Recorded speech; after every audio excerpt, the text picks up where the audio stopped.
First of all, I love writing. I like to read. I like reading, writing, and arithmetic. No, but I like to read, and part of that is the pleasure of print. I love handwriting. I collect books on letters. I like the intimacy of handwriting and the intimacy of touch. With that being said, do you find that your photographs need words? The ideas need words. Okay. The photograph is part of the idea. The photograph is part of the expression, and it's not that a photograph needs words, it's the idea in the photograph that needs the words. Some ideas are more complicated. Captions tell you what you're looking at. What I do is writing picks up where the photograph fails. I have this new place, this new invention, which is simply writing with photographs. Everybody, and artists invent something that is not a fact, or maybe they use facts to invent it, but it's that notion of invention. And so I use what I have, and what I have is a verbosity. I also have a bullshitty, and I also have a runoff at the mouthacy. But I use that. In the majority of works, do you stage them, or do you rely on chance to make the picture for you? No, I stage everything. You know, when you go to a movie, and you really find yourself crying at the end of the movie, and you knew all along the whole thing is fake, but you have been so manipulated by the artist in the emotions. You're not looking at the movie, you become part of the participant in the film. Like a piece I did called "This Photograph is My Proof." People get involved in that because you look at the photograph, which is interesting, it's a young couple, but it talks about how years ago that picture happened and the love they once had is now gone. You can get involved in that photograph, right. You know. So it's very important that the work makes demands on you. Why do you write on your photographs yourself rather than allowing your subjects to write on them? They're actors. And in the theater, they're following my script.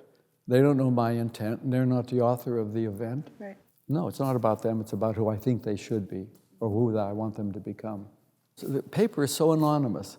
It's a chemical process. Anybody could have printed that print, and if all the information's in the negative, you have a nice print. But I transcended the innocence. I made the print lose its virginity by writing on it. And nobody can duplicate my handwriting or my misspelling. And if I make mistakes, I leave them in or correct them. I like the work to be vulnerable. I don't want it to be perfect. I don't want it to be anonymous, you know. So you said you were doing a new book on portraiture? Yes. Can you talk about that in light of what you've just said about a photograph of a person? The thing about portraiture is that the basic premise of the portrait is very legitimate, and that is it's simply a picture who describes the appearances of somebody at a particular time in their life. But that doesn't bring insight. So I have another category, which I call the prose portrait, and that doesn't necessarily show what somebody looks like, but it shows you what they're about.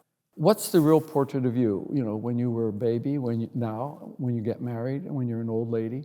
I mean, which one is the real you? It's this transitional environment called the face.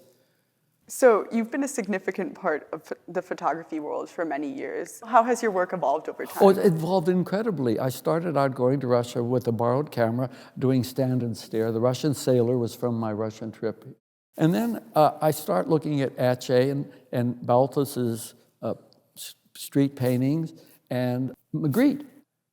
And these were astounding people. Magritte was astounding. I started doing Atget pictures. I evolved from that to empty rooms, which are interesting in themselves. But then I thought, well, I would like to people the rooms and make a drama of looking at an object to beginning the idea that I could use the object. I evolved to the concept of the object being a point of departure. Like you look at a picture and it's the dead end, that's the picture, that's what it amounts. But suddenly the empty rooms became a point of departure, and now, what kind of dramas? Wow, that's interesting. And then after I did that and did more and more and more, the first three I thought, what else can I do? I've done 3 already.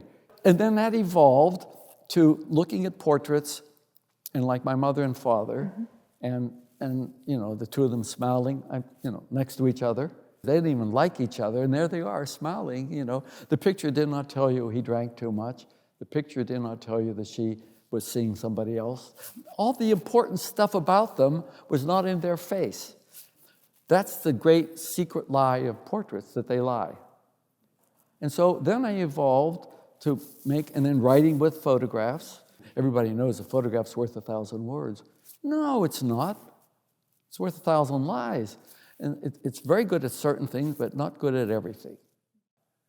Do you find humor in things that also make you extraordinarily upset? No, I think they're two separate categories. If I find humor in something, a lot of humor is based on pain.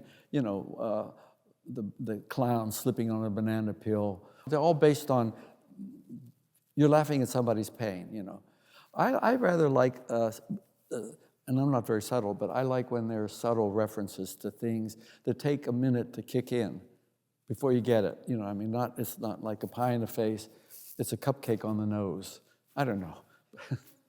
But I do it all the time. And even when I'm by myself, I make mental notes, you know. But it balances also, because I'm also very serious. I mean, the subjects I deal with are very serious. You know, I deal a lot with death and all kinds of issues. Okay, so going off topic a little bit, can you elaborate on your opinion of love? Love is the best thing, but there are all kinds of love. Love comes in many flavors. We have trivialized the word love. Don't confuse love with desire. A lot of people confuse it all the time.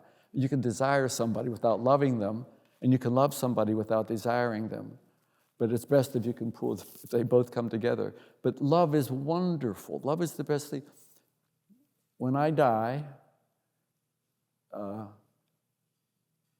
going to think, what was it all about?